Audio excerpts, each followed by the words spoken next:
কি? খবরদার ব্রো, আমি ওসব হাগু মতো পরিষ্কার করতে পারবো না। একদম না।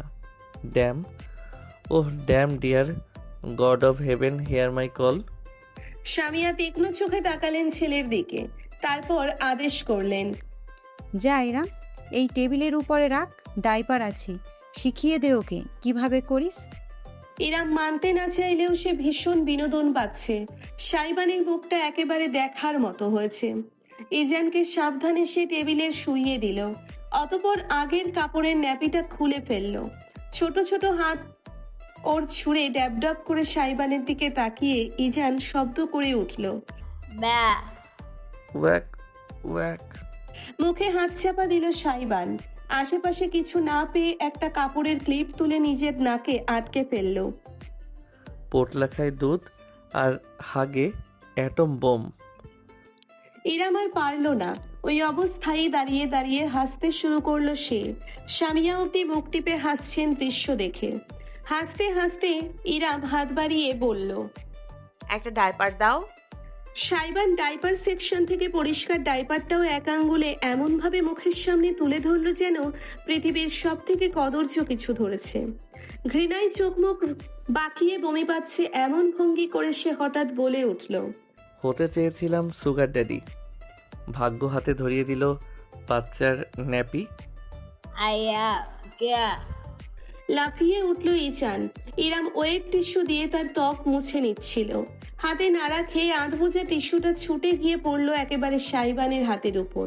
দড়িয়া উল্টে গেল ছেলেটার। হাহাকার করে উঠল। ইয়া খোদা, ইটস মি অ্যাগেইন। জবাব চাই আমি। আমার সঙ্গে তোমার কিসের দুশ্মনী?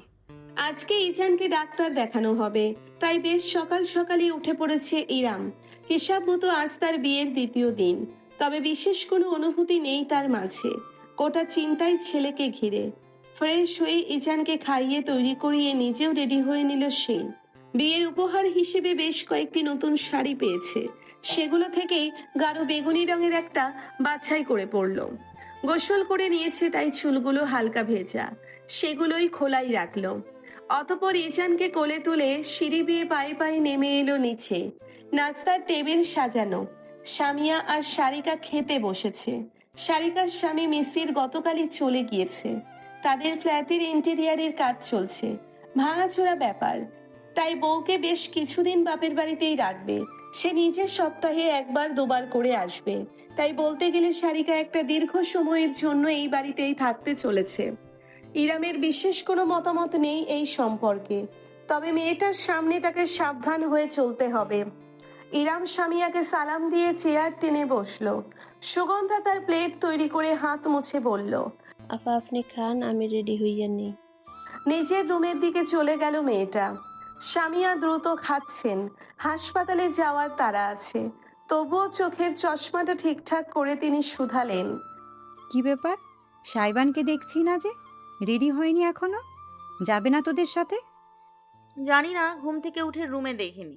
সে কি, ওকে আমি কাল রাতে পই পই করে বলে দিলাম আজকে ডাক্তারের অ্যাপয়েন্টমেন্ট আছে।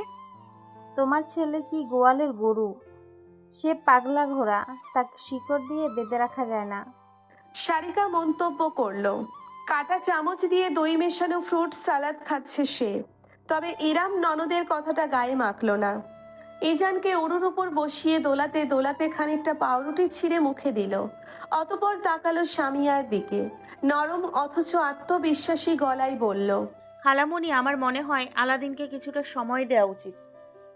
স্বামীয়া ফ্যাল ফ্যাল করে তাকিয়ে রইলেন। ইরাম গতকাল রাতেও এক কথা বলেছে। ইজানকে ডাইপার পরাতে গিয়ে সাইবান প্রায় বমিই করে দিচ্ছিল দেখে সে পরে আর তাকে কিছু করতে দেয়নি। সাইবানও বুঝি হাঁপ ছেড়ে বেঁচেছে। স্বামীয়াকে চেয়ে থাকতে দেখে ইরাম ব্যক্ত করলো। এই বিয়েটা ওর মনের খুশিতে হয়নি। উপরন্ত একটা বাচ্চা সামলানো চারটিখানি কথা নয়। আলাদিনের বয়স কম, ওর মাঝে এখনো দায় সারা দায়িত্ব জ্ঞানহীন ভাবটা রয়ে গিয়েছে। এর জন্য ওকে দোষ দেয়া যায় না, স্বাভাবিক ওর সময় লাগবে। আমরা ওকে নিস্তার দিই কেমন? তাছাড়া আমার মনে হয় না আমার বিশেষ কোনো সাহায্যের প্রয়োজন আছে। আমার ছেলেকে আমি নিজেই সামলাতে জানি। আলাদিন নিজে থেকে না চাইলে ওকে খাটানোর দরকার নেই। অদ্ভুত হলেও সত্য, আপু এই কথার সাথে আমি একমত। তুমি সাইয়ের উপর অনেক বেশি চাপ দিয়ে ফেলছো মম। বউ কি জিনিস সেটা বোঝার বয়স যার হয়নি সে আবার বাচ্চা পালবে কিভাবে? সারিকা নির্দ্বিধায় নিজের মতামত জানালো। একটি দীর্ঘশ্বাস ফেললেন সামিয়া। পরক্ষণে চশমা খুলে খানিক থম মেরে বসে রইলেন। ইরাম একটি গোটা পাউরুটি শেষ করে দ্বিতীয়টা খাচ্ছিল। তখনই তিনি মুখ খুললেন। তোরা সবাই আমাকে নিষ্ঠুর মা ভাবছিস, তাই না? সারিকার চামচ থেমে গেল। অপরদিকে ইরাম চিবানো ভুলে বসলো। উভয়ে প্রসারিত নয়নে দেখল সামিয়াকে, যাকে বেশ হতাশ লাগছে। আমি নিজেও জানি ওর উপরে আমি চাপ দিচ্ছি। ইরাম, তুই যতই ভাবছিস শুধু তোর ভালোর কথা ভেবেই আমি এই বিয়েতে জোরাজুরি করছি। বিষয়টা কিন্তু এমন না আমি স্বার্থপর, আমি নিজের ছেলের জন্যই করছি। না চাইতেও সারিকা আর ইরাম একে অপরের দিকে তাকালো। উভয়েই আবার দৃষ্টি ফিরিয়ে নিল। সামিয়া একটু সময় নিয়ে বলতে শুরু করলেন। সাইবান, আগে এমন ছিল না। তুই তো জানিস ইরাম, তুই তো ওকে ছোটবেলা থেকেই দেখেছিস। ওই ভদ্র মিষ্টভাষী বাচ্চা ছিল। হ্যাঁ, রাগটা ঠিক নাকের ডগায় থাকতো, কিন্তু বর্তমানের মতো এত সিরিয়াস অবস্থায় ছিল না। হঠাৎ কি যে হলো, সব কিছু বদলে গেল। আমার বাস্তব জীবন, বাড়িতে সময় দেওয়া হচ্ছিল খুব কম। বলতেও পারবো না কিভাবে, কোনো দিন কেন আমার ছেলেটা একটু একটু করে অন্যরকম হয়ে গেল। আমি বলবো না ও এখন খারাপ হয়ে গিয়েছে বা বিগড়ে গেছে, কিন্তু লাগাম ছাড়া হয়ে পড়েছে। বেপরোয়া, আনসিরিয়াস। জীবন নিয়ে কোনো প্ল্যানই নেই।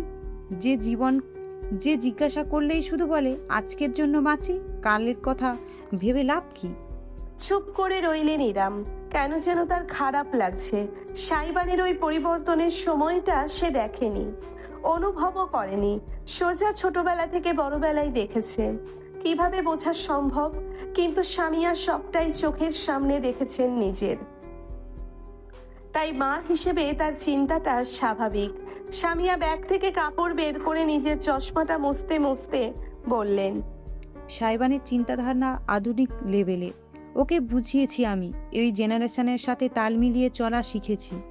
অতঃপর বুঝেছি ওদের কাছে এমন অনেক কিছুই স্বাভাবিক যা আমাদের জন্য অস্বাভাবিক। ছেলে মানুষ, কারণ অকারণ না করা যায় না। সবসময় চোখে চোখে রাখা যায় না, ধরে বেঁধে রাখাও যায় না। আমি চাইও না। একটা মানুষ মুক্ত, স্বাধীন, তাকে অন্যের অনুশাসনের আনা কোনো মানে হয় না।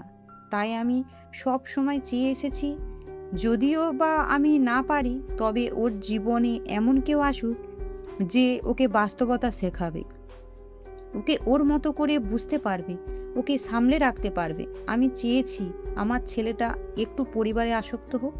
যখন তুই আমার কাছে এলি তখন মনে হলো তোর থেকে অভিজ্ঞ মানুষ হয় না। তুই জীবনটাকে অনেক রঙে দেখেছিস, অনেক লড়াই করেছিস। তাই হ্যাঁ, এই বিয়েটা যতখানি তোর আর তোর ছেলের জন্য ভালোর জন্য দেখেছি, ঠিক ততখানি আমার নিজের ছেলের জন্য। থামলেন সামিয়া। কয়েক মুহূর্ত নিঃশব্দে বসে থাকলেন। তারপর গ্লাস থেকে বেশ অনেকটা পানি পান করে চেয়ার ছেড়ে উঠে দাঁড়ালেন। তবে হ্যাঁ ইমাম, তুই ঠিক বলেছিস। আমি হয়তো কম সময়ে বেশি আশা করে ফেলেছি। দায়িত্ব শিখতে, বুঝতে আর পালন করতে সময় লাগে। আমি আর সব বিষয়ে হস্তক্ষেপ না করার চেষ্টা করব। আচ্ছা, তুই যা তাহলে। হাসপাতালে আজ আমার অনেক লম্বা ডিউটি। আমি না হয় সব বের করে তোর সাথে। না না না, দরকার নেই খালামণি। এই যে সুগন্ধা গেল রেডি হতে, ওকে নিয়ে যাব। তাছাড়া গাড়িতে তো আসবো, তুমি চিন্তা করো না। সামিয়া আর দ্বিমত করলেন না। ফোন এসেছে জরুরি, সেটা রিসিভ করে কানে লাগিয়ে ব্যাগ হাতে হাঁটা দিলেন বাড়ির বাইরের দিকে। সারিকাও আর বেশিক্ষণ টেবিলে থাকলো না।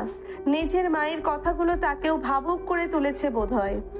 ইরাম চেয়ারে বসে ধীরে সুস্থে নাস্তা শেষ করলো। অতঃপর সুগন্ধাকে নিয়ে ঘণ্টাখানেক বাদে বেরোলো অ্যাপয়েন্টমেন্টের উদ্দেশ্যে। সমুদ্র থেকে ভেসে আসা নোনা বাতাস শরীরে লাগলে আলাদাই একটা অনুভূতি হয়। সুবিশাল সমুদ্রের সামনে নিজেকে তুচ্ছ লাগে, অথচ মনটা হয় ফুরফুরে। বালিদ্বীপের সমুদ্র সৈকতে বালির আস্তরণের উপর শুয়ে প্রকৃতির মায়া উপভোগ করতে বেশ লাগছে অরণ্যের। তার সঙ্গিনী এক্সোট মেয়েটা চেয়ারে বসে সানস্ক্রিন মারছে শরীরে। বিদেশিনীর পরনে সিবিচে ব্যবহৃত অতি ছোট সাইজের পোশাক। ওটাকে পোশাক না বলে অবশ্য অন্তর্বাস বলাই শ্রেয়। অরণ্য তাকিয়ে থাকলো। গতকাল সারা রাত একসাথে কাটানোর পরেও বিশেষ কোনো টান আসছে না। কোনো জিনিস একবার ব্যবহার করে ফেললেই আবার তার ভালো লাগে না। অথচ একটা জিনিস আছে যেটার প্রতি সে চরম আসক্ত এবং এই মুহূর্তে অনেকখানি রুষ্ট। ইরাম খেলতে চাইছে তার সঙ্গে।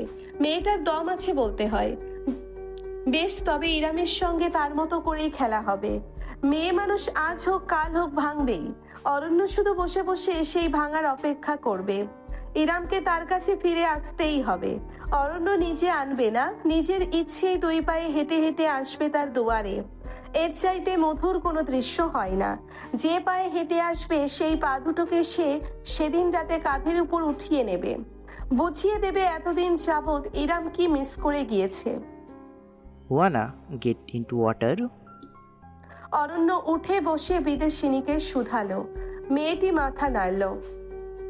No way, I am not risking my skin. Shoot yourself. অরণ্য উঠে দাঁড়ালো। হাফাতা রঙিন শার্টটা খুলে রেখে উদাম শরীরে হেঁটে হেঁটে পানির কাছে গিয়ে দাঁড়ালো। নোনা জল তার পা ছুঁয়ে গেল। বিরাট হেসে এসে ডাইভ দিল। বেশ কিছুক্ষণ সাঁতার কাটার পর পানি থেকে মুখ তুলল সে। সমস্ত শরীর বেয়ে টপ টপ করে গড়ানো পানির ফোঁটাগুলো সূর্যের আলোয় চিকচিক করতে লাগলো। পেটানো শরীরের মাংসপেশিগুলো ফুলে ফেপে উঠল তার প্রতিটি কদমের সঙ্গে। কালো চুলগুলো লেপ্টে রইল কপালে। হালকা দাড়ি গজিয়েছে কয়েকদিনে। রুক্ষ থুতনিতে হাত ঘষে সে খেয়াল করলো বিচের অন্যান্য কিছু রমণী তাকেই দেখছে। কেউ বা লুকিয়ে, কেউ আবার কোনো রাগঢাক বাদেই। বাঁকা হাসি ফুটলো অরণ্যের ঠোঁটে। সে জানে ফিরে যাওয়ার পথে এদের মধ্যে অনেকেই তার সঙ্গে কথা বলতে চাইবে। Yaron, নিজের সৌন্দর্য নিয়ে বেশিক্ষণ সুখসাগরে ভাসতে পারল না অরণ্য। বিচে দাঁড়ানো তার বিদেশিনী এক্সোট এক হাতে একটি ফোন তুলে লাফাচ্ছে। ওটা অরণ্যের ফোনই। অরণ্য নামটা বিদেশিরা উচ্চারণ করতে পারে না বিধায় সবসময় বিকৃত করে ফেলে। অরণ্য উঠে এলো। এক হাতে চুল ছাড়তে ছাড়তে মেয়েটার দিকে গিয়ে নিজের ফোনটা খপ করে হাতে নিল। দেশ থেকে কল এসেছে। চেয়ার থেকে তোয়ালে তুলে কাঁধে ছড়িয়ে এসে রিসিভ করলো ফোন। বল। ও পাশ থেকে কিছু একটা বলা হলো। সবকিছু শুনে খেপে যাওয়ার বদলে অরণ্যের ঠোঁটের হাসিটা আরো বিস্তৃত হলো, ধারণ করলো এক অশুভ রূপ। কেউ দেখলো না সূর্যের আলো প্রতিফলিত হয়ে তার চোখজোড়া কেমন হিংস্র জন্তুর মতন জলজল করে উঠল। শিকারী শিকারের গন্ধ পেলে ঠিক যেমন করে, অনন্যর মাঝেও তেমন অভিব্যক্তি ফুটে উঠেছে।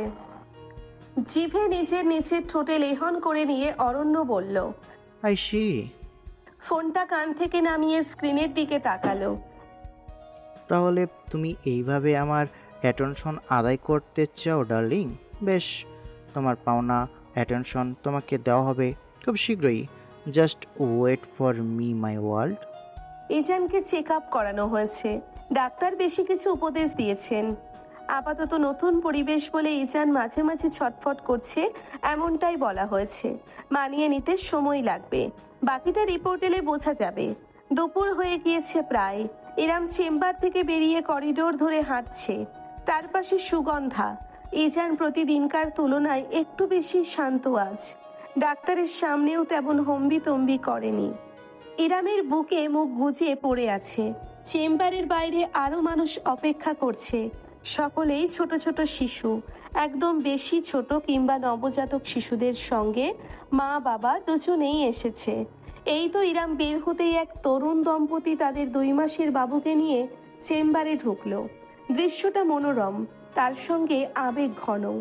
একজন শিশুর দায়িত্ব উভয় পিতামাতার।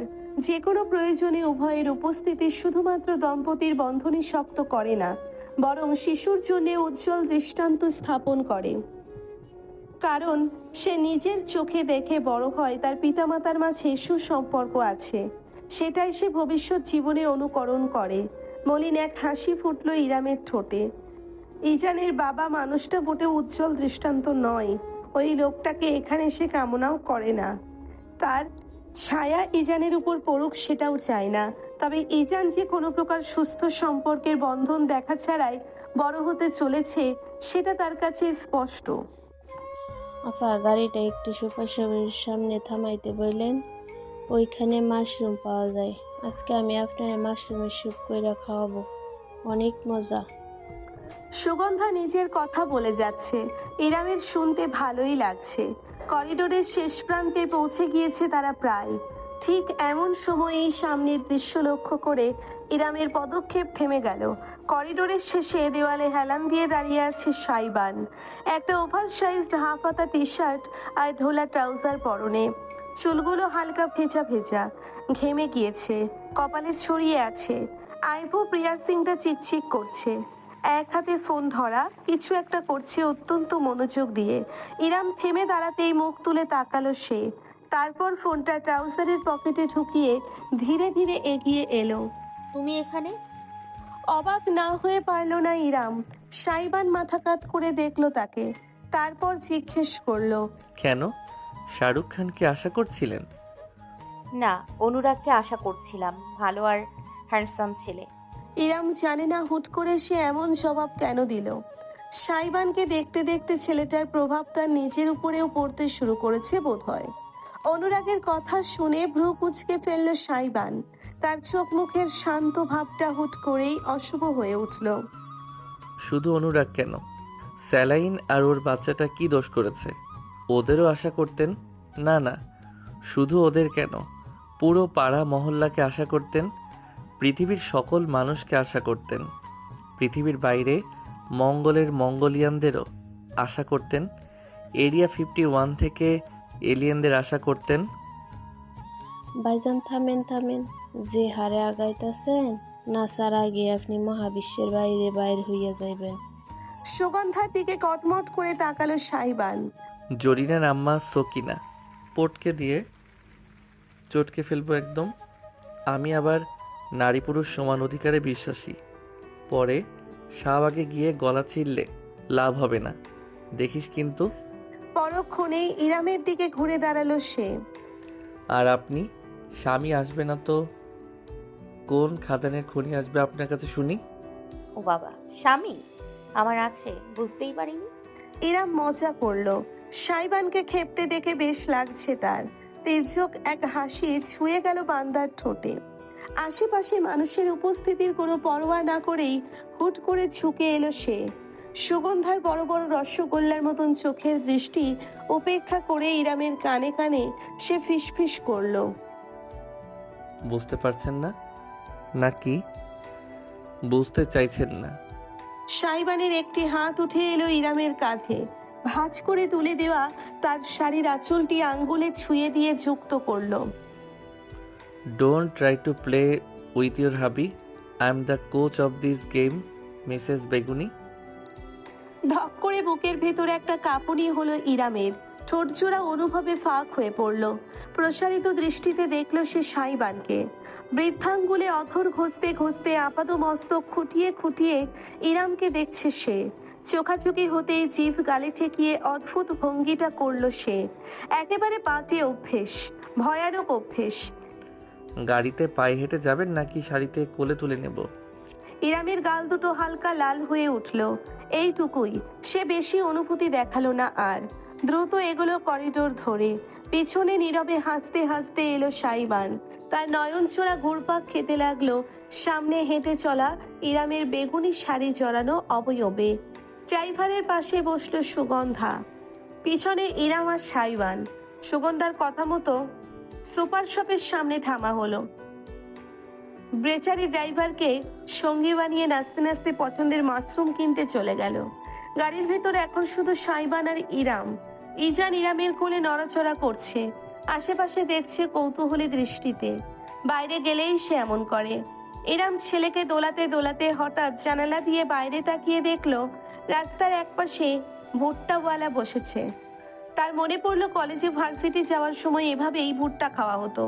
বিকালে ভাইদের নিয়ে বেরোলে দুজনেই বায়না ধরতো। পুরাতন স্মৃতিগুলো তাকে নস্টালজিক করে তুলল মুহূর্তেই। সাইবান আর চোখে দৃশ্যটা খেয়াল করেছে। দ্বিতীয় কোনো কথা না বলেই গাড়ির দরজা খুলে সে বাইরে পা রাখলো। পোটলার দাঁত হয়নি তো কি হয়েছে? পোটলার মায়ের তো হয়েছে। তার সামনে আমার চেঙ্গিস ফেইল। বলেই সে হাত বাড়িয়ে দিল ইরামের দিকে। ভুট্টা চলবে? ইরাম প্রথমটাই সাইবানের বাড়ির দেওয়া হাতের দিকে অপলক চেয়ে রইল। পরক্ষণে হাতটা ধরলো। এই নিয়ে দ্বিতীয়বার হাতটা ধরা হলো তার। সাইবান আর ইরাম দুজনেই হেঁটে ভুট্টাওয়ালার কাছে গিয়ে দাঁড়ালো।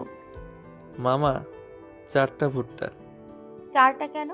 ইরাম সাইবানকে জিজ্ঞেস করতেই ভ্রু তুলে বলল, বাবারে, ড্রাইভারের সকিনা, জয়িনের আম্মা সকিন আমার পেট কেটে ভুট্টা বের করে খাবে। ওকে না দিলে? ওকে চেনেননি আপনি? যা, মেয়েটা অতটাও খারাপ না যতটা তুমি মনে করো। নতুন নতুন তো, আপনাকে শরম পেয়েছে। 2 দিন ওয়েট করুন। ওর নাগিনী রূপ এই বেরোলো বলে। সারাদিন নাগিন সিরিয়াল দেখতে থাকলে তো এমনই হবে। ইরাম ফিক করে হেসে ফেলল। বাড়ির মালিকের সঙ্গে সেখানে এক প্রকার আশ্রিতা প্রায় মেঘের এমন দুষ্টু মিষ্টি সম্পর্ক তার কেন যেন ভীষণ ভালো লাগলো। ভুট্টাওয়ালা ভুট্টা সেকে মশলা মাখিয়ে ইরামের হাতে দিল। সাইবান নিজে থেকে এগিয়ে এসে দুহাত বাড়িয়ে দিল ইজানকে ধরার জন্য। ইরাম খানিকটা ইতস্তত করলেও শেষমেশ দিল। অবাক নয়নে খেয়াল করলো সাইবান কতটা সাবধানে ধীরে ধীরে ইজানকে ধরে নিজের বুকে ঠেকালো। আজ বোধহয় সত্যিই তার অবাক হওয়ার দিন। নিজের ভুট্টাটা সাইবান অন্য হাতে ধরতেই ইজান ছোট্ট মুখ বাড়িয়ে জিভ বের করে ফেললো চেটে দেওয়ার জন্য। সাইবান সঙ্গে সঙ্গে তাকে দূরে সরিয়ে ধরলো। ইস, সাহস কত বড় পোটলার! আমার খাবারের ভাগ চাই। ইজান তার হাতের কবজি খামচে ধরতে চাইলো। মুখ বেয়ে লালা গড়িয়ে পড়লো ছোট্ট বাচ্চাটার। সাইবান তাকে রীতিমতো টেনে কাঁধের উপর তুলে বলল, আমার খাবারের ভাগ চাওয়ার আগে বল, তোর খাবারের ভাগ দিবি? ইরাম ভুট্টা চিবাতে চিবাতে কেশে ফেলল। সাইবানের বুকে লাগাম আর মনে লজ্জা শরম বলতে কিছু নেই নাকি? সাইবান ইজানকে দেখিয়ে দেখিয়ে ভুট্টায় কামড় দিতে লাগলো। মামা, আগে দুধের দাঁত বানা, তারপর আসিস, ফোকলা কোথাকার। ইজান প্রায় কাঁদো কাঁদো হয়ে গেল। তাই দেখে শয়তানি হাসি হাসতে লাগলো সাইবান। তবে পুরোপুরি কান্নার ভাগ্য হলো না।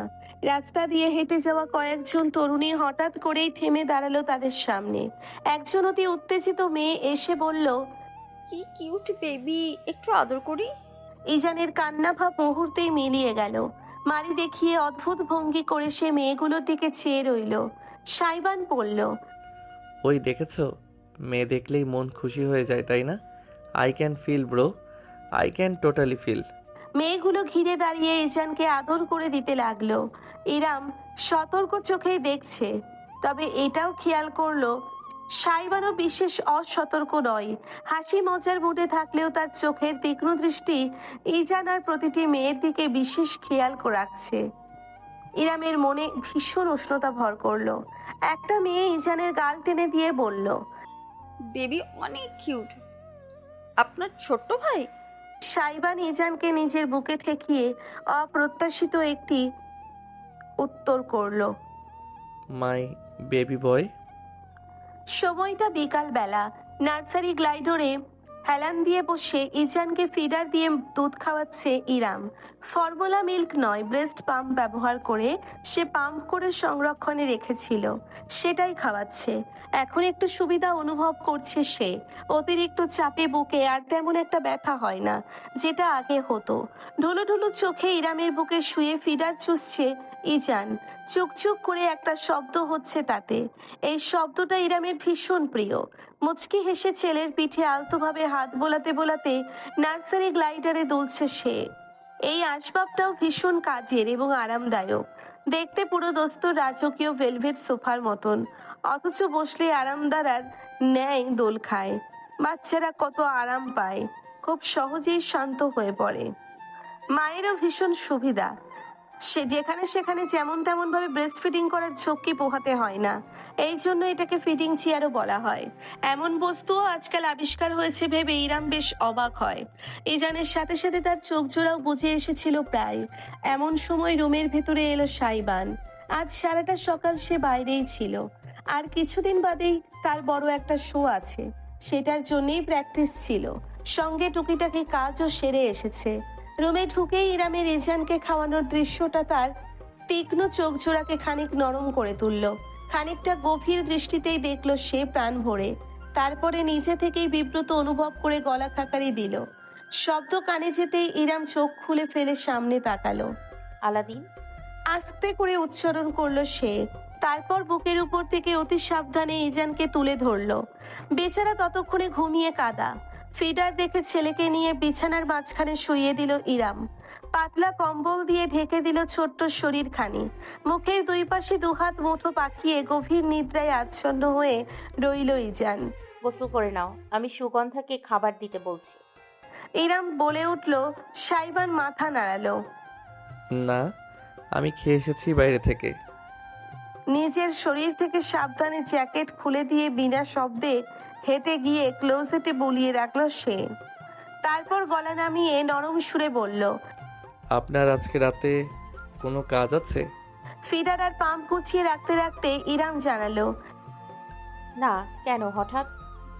আমার সাথে একটু বেরোবেন তাহলে? পোটলাকে রেখে যেতে হবে, ঘুম পাড়িয়ে যাবেন।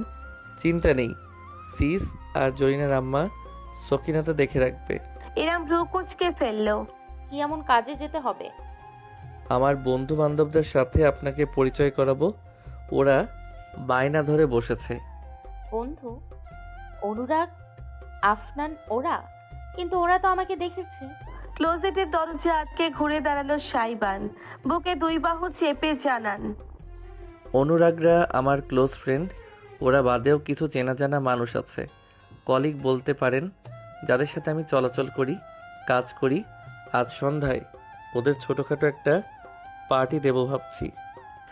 আমাদের তো কোনো রিসেপশন হয়নি, এটাকে তেমন কিছু ধরে নিন। ইরামের মনের ভেতর কেমন যেন খচখচ করলো।